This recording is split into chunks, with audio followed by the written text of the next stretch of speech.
Chân máy sau này dành cho Nissan Tiida bản là 207 213, Nissan Livina bản là 207 213.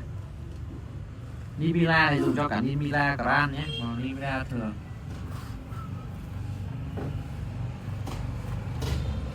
Chân máy sau này thì ngoài của nó có một lớp cao su để bọc xung quanh, cao su luôn. Trong là có thép nhưng mà ngoài có lớp cao su mỏng nhé. Cái chân này là còn ngoài đây là trong là thép, bên ngoài là cao su các bác nhé.